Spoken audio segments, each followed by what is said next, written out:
Diduga geram karena ada oknum yang membuat aduan palsu lewat aplikasi Lapor Kanda, Kepala Desa Kalidandan Probolinggo segera mengkonfirmasi melalui dinas terkait. Pihaknya juga berpesan kepada masyarakat agar selalu berkoordinasi dan tidak termakan berita hoax.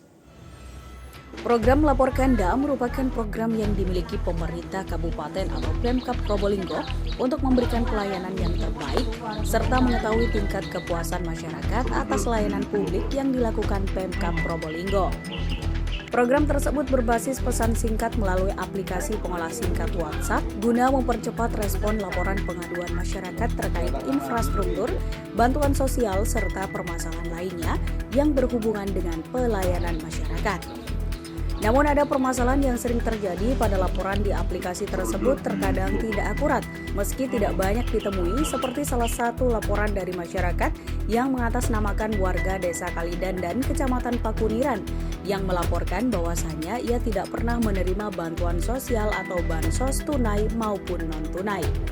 Alhasil laporan itu segera direspon oleh Pemkab Probolinggo melalui dinas terkait berkoordinasi dengan kepala desa setempat dengan segera mengecek kebenaran laporan. Tak hanya itu, ia menyebut setelah diklarifikasi langsung, yang bersangkutan mengaku tidak pernah membuat laporan keluhan ke aplikasi laporan. Supaya tidak terjadi lagi seperti saat ini, yang nyatanya warga saya tidak pernah laporan lewat aplikasi Kanda, entah oknum mana yang membuat laporan hoax tersebut, tandasnya. Oh ya, sangat disayangkan sekali terkait dengan laporan warga. Lapor Kanda ya, ternyata telah saya klarifikasi ke warga. Ternyata warga ini sudah menerima bantuan berupa BLTDD sudah saya berikan, termasuk pangan sudah dapat bantuan, pokok dan lain sebagainya sudah banyak. Di sini banyak bukti dong. Di sini banyak bukti, banyak dokumentasi yang membuktikan bahwasanya masyarakat warga saya yang menduga melaporkan ini mendapatkan beberapa bantuan dari pemerintah desa. Nah, untuk RTLH saya sudah menawarkan ke pihak terkait, cuman mereka menolak. Warga saya itu menolak karena alasan tidak punya biaya untuk memberi makan orang kerja, memberi rokok.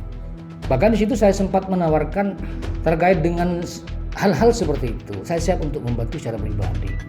Cuman warga ini tetap menolak terhadap saya, terhadap penawaran dari pemerintah desa seperti itu.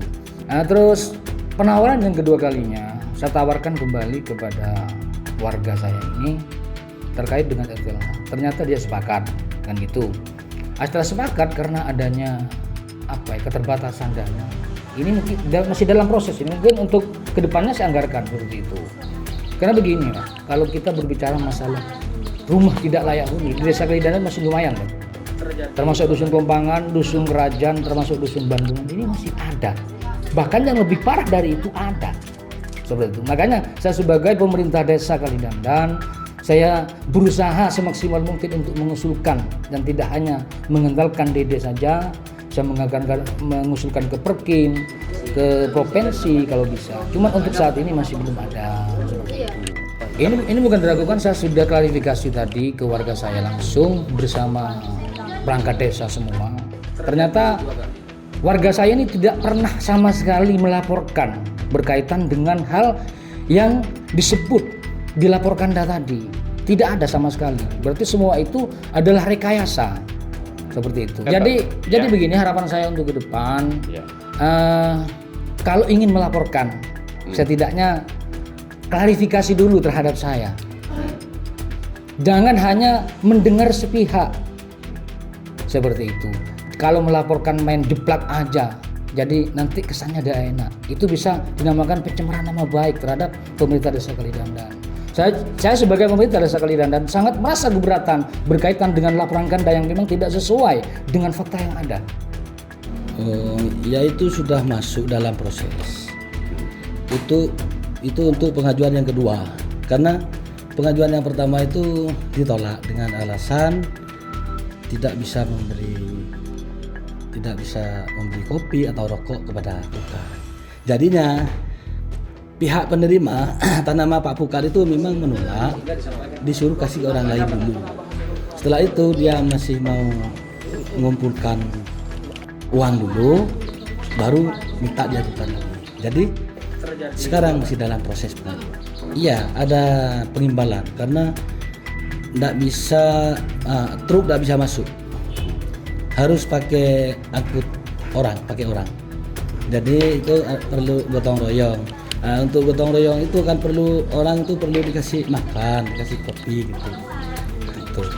Jadi alasannya itu yang pertama yang tidak mau. Itu yang kedua sudah mau. Iya, proses pengajuan. Insya Allah di akhir tahun 2025 ini masuk insya Allah. Karena di anggarannya di tahap 1 itu banyak anggaran yang memang berkurang, dananya menurun, terus untuk pembangunan fisik itu yang 20% kan tidak boleh ke fisik juga, jadi banyak pengurangan. Sementara bukat warga yang dicatut namanya di laporan Kanda menegaskan dirinya dan pihak keluarga tidak pernah membuat laporan ke aplikasi Lapor Kanda. BLT, terus sembako. Kita tabur karena bulan ni tak sanggup gula, kita endak gula karo. Gula karo tak endi biaya saya ke betang sini kan. Biaya kini kebon. Rokok. Biaya kopi sini karo. Karena injan batang karo kotu endi biaya kini ka. Igula tak sanggup isoro pindaki ka lain ni. Terus Lamun kadugalit batang gino tabor boleh sanggup. Jamun kenika pun etrema bi gula sini kareng bi batang i kalau borong aja na can sini. Lo masalah proses enten gula kan tahun. Kenika tahun Taoning asli taoning tak aromasa gula. Tak aromasa gula. Karena apa guna nah? Odin gula pun melarat pas sajian melarat masalah ni. Pas napa gula saya jalan mesin kana. So bungkunan. So gula pun enggak ni kapasi ki pun lapon tahun napa boleh kasih. Tan taro masa tan. Taro masa. Lila sobung laporan dari kanjeng gula kan tak lapor nak. Salah apa tenggin nak keluarga gula. Tenggin mun repot anjan ora repot. Cering kepentingan malapor kenika cering kepentingan pun ikut kenika gula. Mun di kepentingan pak Kira buru ka saya apa pun. Buru ka saya tan. oh, gitu.